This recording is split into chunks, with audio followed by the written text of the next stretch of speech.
Hello everyone, good morning, back to my channel Kabita's blog. তোমরা সবাই কেমন আছো? আশা করি খুব ভালো আছো, আর আমিও খুব ভালো আছি। আর এখন বাজে সকাল 5টা, আর এখন থেকেই তোমাদেরকে সাথে নিয়ে ব্লগটা শুরু করছি। আই হোপ যে আজকের ভিডিওটা দেখতে তোমাদের খুব খুব ভালো লাগবে। তো আমরা সকাল সকাল বেরিয়ে পড়েছি আজকে, একদম 6টার মধ্যে ঘর থেকে বেরিয়ে পড়েছি একটু মানে ঘুরতে ঘুরতে মানে কোথায় যাব, মানে কোথায় কোথায় যাব অবশ্য সমস্ত কিছুই তোমাদের সঙ্গে শেয়ার করবো। আর পুরোটা দেখতে হলে ভিডিওটা স্কিপ করলে অনেক কিছু মিস করবে, তার জন্য পুরো ভিডিওটা দেখো, একদম মানে স্কিপ করে চলে যেও না। আর কি বলো তো, সেভাবে অনেক দিন হলো বেরোনো হয় না। আর মা এসেছে, অনেক দিনই হয়েছে, মা চলে যাবে, তো ভাবলাম যে মাকে একটু ঘুরিয়ে নিয়ে আসি। তো সেই কারণে আজকে বেরোনো। আর ভাবলাম একদিনে যতটা জায়গা ঘোরা যায় ততটাই ঘুরে নেবো, ওই জন্য একটু সকাল সকাল বেরিয়ে গেছি। তো প্রথম আমরা চলে এসেছি মন্দিরে, আর মন্দিরে পুজো দিয়ে তারপরে আরও অন্য অন্য কোথাও যাব। তো অন্য অন্য কোথায় যাব সেগুলো দেখতে হলে অবশ্যই ভিডিওটা পুরো কন্টিনিউ করতে হবে। আর এই মন্দিরটাতে ঢোকার জন্য তা না হলে মানে আমাদের 1 ঘন্টা ওয়েট করতে হয়েছে।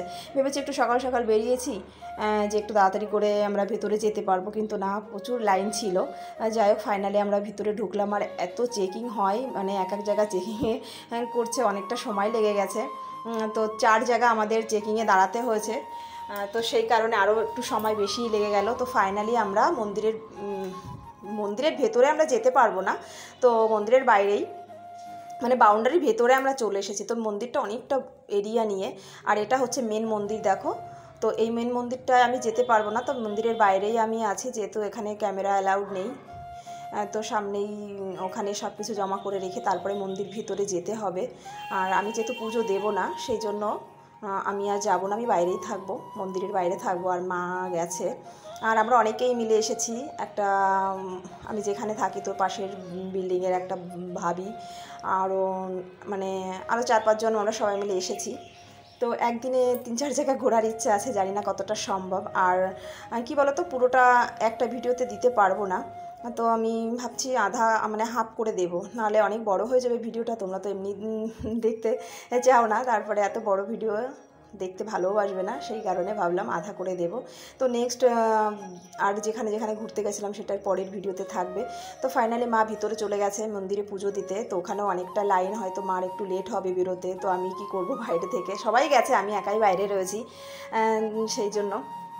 তো মা ডালা কিনে নিয়ে গেছে, বাইরে থেকে ডালাটা কিনে নিয়ে এসেছিলো, তো মা ভেতরে, আর আমি এখন বাইরে মন্দিরের সামনে এখানে দাঁড়িয়ে একটু ভিডিও করছিলাম। তো মন্দিরটা কী বলতো, খুব অসাধারণ, ভীষণ সুন্দর লাগছিল। আর এই মন্দিরটায় এবারই উদ্ঘাটন হলো, তো উদ্ঘাটনের সময় আমরা আসতে পারিনি, ওই জন্য ভাবলাম চলো মাকে নিয়ে ঘোরা যাক আর দেখিও নিয়ে আসি।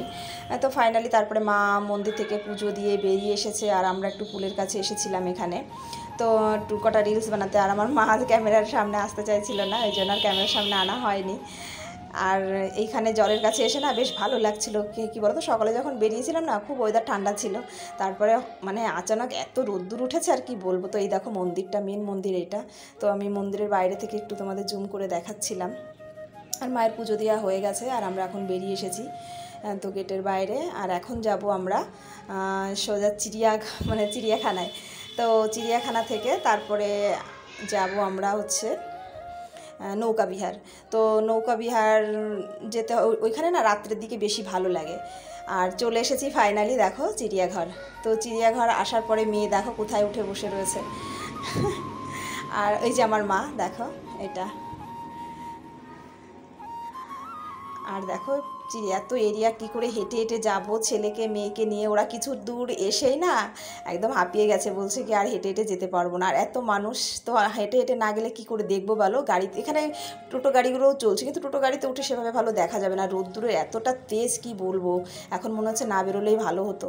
দেখো হরিণ, তো আমি জুম করে তোমাদের দেখাচ্ছিলাম যতটা পেরেছিলাম। আর নেট ছিল, তো ওই সেই নেটের কারণে ডবল ডবল নেট দেওয়া রয়েছে, সে মোটা মোটা, তো ওই নেটের ওই জন্য ভালো সেভাবে ক্লিয়ার আসছিল না। আর এটা দেখো,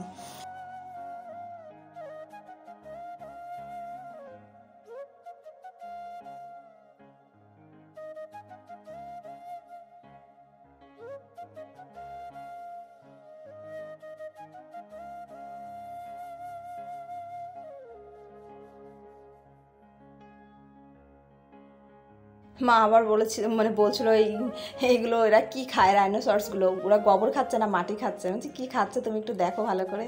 তো দেখো ওদের মুখটা দেখে সত্যি ভয়ানক, আমি তো ভয় পেয়ে গেছিলাম প্রথমে, কি বাবা এই কী অবস্থায়। তো দেখো, আর এটা দেখার আমার অনেক দিন থেকে ইচ্ছা ছিল, আগে একবার এসেছিলাম, আমরা দেখতে পারিনি। আর এই মানে চিড়িয়াঘরটা হচ্ছে ইউপিতে, তো আমরা এখন ইউপি গোরখপুরে আছি। এই চিড়িয়াঘরটা হচ্ছে গোরখপুরেই, তো গোরখপুর থেকে আমরা দেখছি। আর এরপরে চলে এসেছি, দেখো বাঘ এখানে। তো আমরা এর আগে যখন এসেছিলাম এগুলো ভালো দেখতে পারিনি, অনেকটা দূরে দূরে ছিল, এরা কাছে আসেনি। আর এইবারটা একটু কাছে কাছে এসেছে, তবে অতটাও কাছে না। আর এইটার নাম কি আমি না বুঝতেই পারছিলাম না। তো তোমরা যদি এইটার নাম জেনে থাকো একটু কমেন্ট করে জানিও কি বলে, কি যেন একটা বলেছিল ওখান থেকে, আমি কিন্তু ভুলে গেছি। আর উপরে লেখা ছিল, আমি না সেটা খেয়াল করিনি। আর সমস্ত অ্যানিমালসের নাম লেখা ছিল, নাম কি মানে কোনটা কোন ধরনের কি নাম সমস্ত কিছুই, কিন্তু আমি সেভাবে খেয়াল করিনি। মানে এদিকে ক্যামেরা করছি, এদিকে দেখছি, তো উপরে আর অত দেখা হয়ে ওঠেনি। তো দেখো বাঘটা দেখে আমি তো চিৎকার করে উঠেছিলাম, ভাবছি কি, আর দেখো বাঘটার পেটে কিছুই নেই। তাই আমি বলছি এই বাঘটার সামনে যদি আমি দাঁড়িয়ে থাকি তো বাঘটা খেয়ে কতটা শান্তি পাবে আমাকে খেয়ে। হ্যাঁ, তো দেখতে বাঘটাকে মনে হচ্ছে খুবই ক্ষুধার্ত, আর পেটে একদম চিপসে হয়ে রয়েছে, পেটের মধ্যে কিছু নেই। তো এখানে আমি 5টা বাঘ দেখেছিলাম আমরা। এই দেখো এখানে আর একটা বাঘ আছে, দেখো এইটারও পেটে একদমই কিছু নেই, পুরো চুপসে রয়েছে পেটটা। আর যদি সামনে পায় আমাদের মতন কাউকে তো খেয়ে তো একদম পেট একদম পুরো ভরে যাবে। তো যাই হোক, ভীষণ মজা করলাম। তো তারপরে এই যে এটা হচ্ছে হরিণ। তো হরিণগুলো কত বড় বড় ছিল। এখানে হরিণও আছে, তারপরে যে গাধাটা বলে ওই গাধাও আছে। তারপরে এই দেখো জলের মধ্যে, তো এদের আমি না আগেও একবার এসেছিলাম, দেখতেই পাইনি জলের মধ্যে, এরা অনেকক্ষণ নাকি ডুবে থাকে একদম।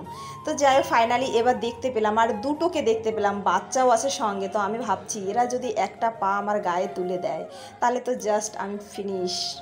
তো দেখো কি অবস্থা এদের আর জলের মধ্যে একভাবে ওরা অনেকক্ষণ থাকে। তা আমি ভাবছি কি, আগেরবার যখন এসেছিলাম তখন দেখতেই পাইনি যে কতক্ষণ দাঁড়িয়েছিলাম, আর এবারও অনেকক্ষণ দাঁড়িয়ে রয়েছি দেখার জন্য, না হলে 10 মিনিট যে দেখি উঠবে নাকি জাগবে নাকি। তো এরকম করতে করতে ভাবছি অনেকক্ষণ দাঁড়িয়ে থাকার পরে ফাইনালি তারপরেই উঠলো, আর দেখে একটু শান্তি পেলাম। যাক, তাহলে ফাইনালি দেখতে পেলাম, এর আগের বার এসে দেখতে পাইনি, এবার তো দেখতে পেয়েছি। আর আমি যেমন তেমন এর আগে পরেও আবার আসতে পারবো, কিন্তু মা এসেছে, মা একটু দেখে নিয়েছে, তো মাও ভীষণ খুশি এই সমস্ত দেখে। তো মা প্রথমবার দেখছে, আমি যেহেতু অনেক কয়বারই দেখেছি, আর মা এবার প্রথম দেখছে একদম। তো মা খুবই খুশি হয়েছে। কিন্তু ভীষণ রোদ্দুর ছিল গরমের মধ্যে। এই পুরো চিড়িয়াখানাটা ঘুরতে আমাদের 3.5 ঘন্টা টাইম লেগেছিল। আর এই 3.5 ঘন্টা আমাদের অবস্থা জাস্ট কি বলবো তোমাদের, ভীষণ খারাপ হয়ে গেছিলো। তারপরে চিড়িয়াঘর থেকে আমরা এখন বেরিয়ে চলে এসেছি নৌকা বিহার। তো নৌকা বিহার থেকে না